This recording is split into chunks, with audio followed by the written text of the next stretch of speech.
Surprise, surprise, surprise. The king is Max. Max, congratulations on a very fine performance tonight. You set all kinds of records, most significant strikes landed in a fight, in a round, all these different things could go on and on. Did this performance surpass even your own expectations, or did you think it would go that way? No, man. I always try to set the bar, you know. I told you guys, I'm set the bar. Come beat me. I dare you. You know, and, you know, I didn't break the records, actually.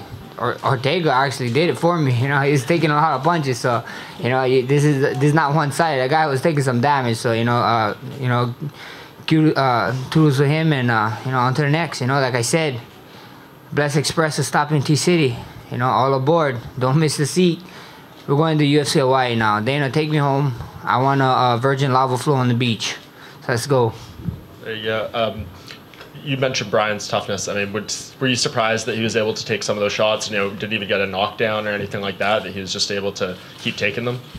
Not at all. You know, it's just in our blood. You know, it's in when you watch a Hawaiian fight like BJ. You know, you see him take some shots. You see me take some shots, and you watch Mexicans. They can take some shots. You know, so it's just in his blood. It's in. You know, when UFC say fighting is in our DNA. You know, I think he got really fighting in his DNA. You know, in his heritage. They're just like me. So. It is what it is, you know. Like I said, it's Shark Week, and that's Max Week, and he got to come to the deep waters, you know. And we found out if it was sink or swim, so we got to answer the question. Do you think they made the right call stopping it after the fourth round? You know, it sucks, you know. I was on some bad calls, some doctors, so I know how he feels, you know. But it is what it is. They're in there for our safety. If it was one more round, it's going to be one more round of the same thing. So, you know, the doctors is doing their job. And last thing from me, Dana was in here earlier, and I'm sure you've been asked about it already. He wants you to go up to lightweight. And I kind of asked him, obviously, if you did that, you'd be giving up your belt. I'm sure there's certain things in your contract that are beneficial with being a champion and stuff. So when it comes to all that, I mean, do you need some sort of assurances if you do go up, whether it's a title fight right away, certain things in your contract? Is that all part of it? Look, Dana White is the boss. You know, the boss is looking for super fights, you know. All the UFC guys, you guys be talking about me fighting at 55 for super fights. So if it's you know, I keep hearing the name Conor, you know, Khabib, and you know, at the end of the day, they got something to figure out. I think so. It's after this fight, actually, right? The little press thing with that they're going on. So hopefully they can figure it out. Wish the best of luck to them, and we can sit down with Dana. We'll figure it out. Tony Ferguson said he'd like to fight you. Hey, we see what happens. You know, that's a fun fight. I mean, you guys watching Bet It. Someone called me, Tony, so I got a bone to pick. Max, you're 16-3 now in the UFC, 13-fight win streak. You just tied GSP, John Jones, Demetrius Johnson, right behind Anderson Silva. Not only are you probably the greatest featherweight ever, you might be one of the greatest fighters of all time. Does that drive you to become the greatest MMA fighter ever? You're wrong. You know, I still believe the greatest featherweight of all time is Jose Aldo. And you know, when I'm 30 or 31 or his age, then you ask me if I'm the greatest featherweight of all time, if I'm stood here. But you know, at the end of the day, I just want to be the pound for pound #1. You know, I'm a champion. I'm defending my belt. Now I'm being #1. If it's up a weight class, it's up. If it's here, defending my throne. If I get to fight one of my good friends, the baddest man on planet for that title, bring it on, Kung Fu Panda. I got you, DC. You know, Hawaiians, we love eating, and I can see him very soon. Max, I mean, over 300 strikes landed in that fight. Like he said, you broke all kinds of records. When you're just in there, though, and you're standing in front of this guy and you're just hitting him with shot after shot, and he just is walking forward and not falling down, what is going through your head? Man, this guy got just... I was just thinking, he's going to be in here for 5 rounds taking this much. I hope he's okay, but so be it. It is what it is. He's going to get damaged, you know. That's my game plan. I take it deep waters, you know. Like I said, when you're ready to walk out that door, I'll hold your hand and walk you through that door, you know. But if not, if you're just gonna tough it out, you know, hey, tough man, good for you. Yeah, I mean, you were coming off the longest layoff of your career, and I think you have maybe a bit of a reputation as a slow starter, but you going in there and you were on fire early. It felt like you found your distance really quickly in that fight. Did you really get into it really quickly as opposed to starting slow in your mind, and what went into that?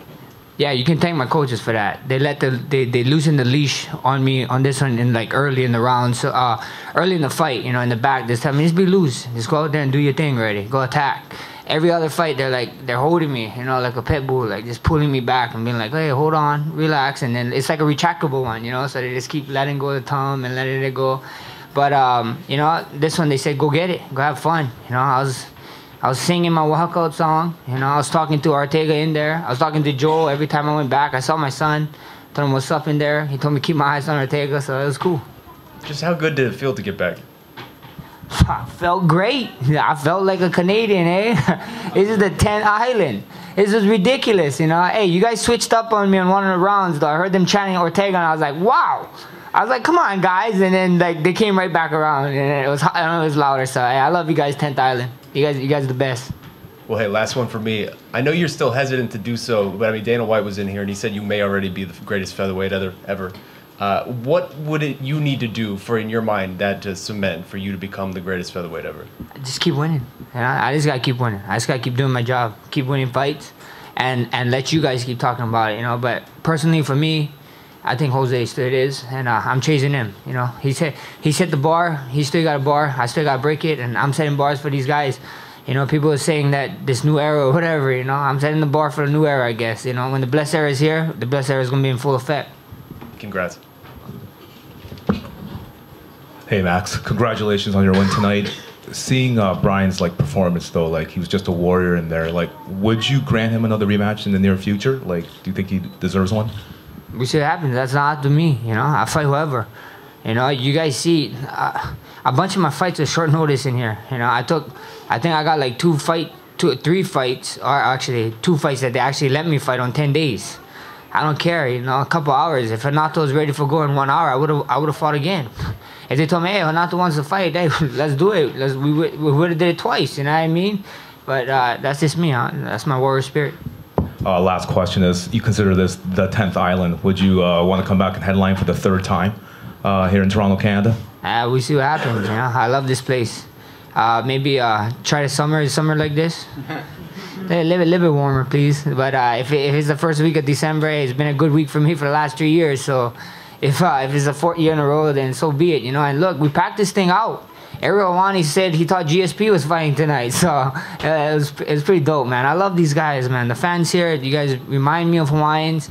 They're warm. Like I'm walking through the underground city, which I didn't know was there until like midweek. We was walking outside like Hawaiians, been freezing, and then outside down underneath, you could just walk with no jacket. I was like, wow, guys, we really dropped the ball on this one. So it's cool, you know. I'll come back for sure. I love this place. It's the 10th island, like I said. Hey Max, the right hand, was that something that you knew going into the fight was going to be there, or was it just something that, you know, when you started landing it, I'm going to stick with this? You know, we just in there. I felt it, you know, I was letting it go. I don't even think I threw that much right hands in my camp. We did a lot of stuff. I just switched it up in there, you know.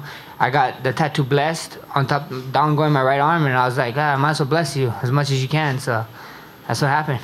And you talked about the 4th round. You said you told your corner that the 4th round was going to be it. That was really the time when you saw Ortega starting to back up. What did you see from him as he was weakening that round? You know, when you're in there, you see things. You know, I just felt his energy dropping every round. I heard his coaches talking, you know, in the first couple rounds, and he'd push, and then, you know, around like the 3rd round and stuff, I heard his coaches talking, and there was no push anymore, you know. And then when I was coming out of the 3rd round, I told Joe, this is the round. Get ready to come in and talk to me. And then when I didn't get the finish, I walked straight to Jordan. I was like, this close. Maybe next one. And then when they called the fight, I jumped the cage. The first guy I talked to was Joe. I was like, hey, I guess I was right. I take it back. We was there. Congrats. Max, after the fight, Brian went to talk to your son. Do you have any idea what he said to him? I don't know. What did he say, Mini Bless? Yeah, he probably wasn't listening, so... to Brian, did Brian talk to you? My opponent? No. Oh, yeah. Oh, you just gave him knuckles?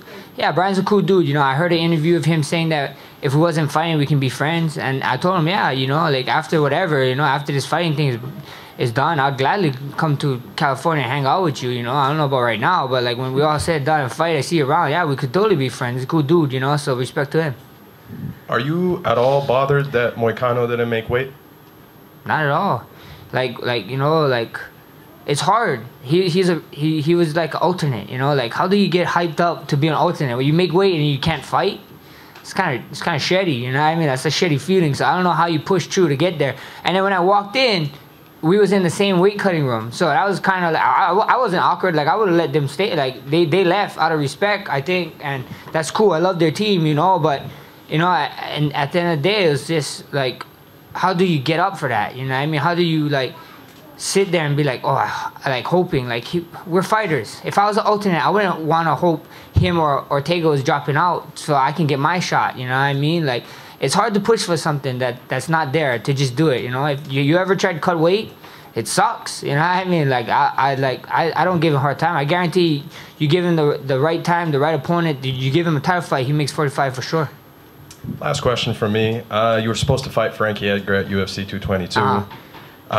We're hearing that you might be switching up to 155. Is that a name that you want to face before you move? Hey, Frank is a legend. You know, Frank is a legend. Like I said, I saw Mark Henry, and me and Mark Henry was talking, and I told Mark Henry, hey, if me and Frankie keep this up, we can catch up Khabib and Tony on the most misaligned fight. So, but let's not do it, you know. So, but he's one of the legends. He's one of the good. You know, he got some injuries right now, and when he figures it out, I'll be right here. I'll be right here, you know. And if it's 55, it's 55. Like I said, you know, the boss man, the guys are trying to make super fights, and all the UFC guys in the back, I keep hearing them throwing names. You know what I mean? So we see what happens. You know, we see what happens. We got nothing but time on our side, so I'm here to stay, baby. You know, like I said, is there anyone else? Step forward. Max, when you look at the lightweight division, Dana said the top 5 fights he thought would be great for you. Any of those top guys. Which one do you think you match up with best and would make the most fun fight with when you look at Khabib or Tony, Kevin Lee, obviously McGregor? Is there anyone you look at and you think you would have the most fun fighting?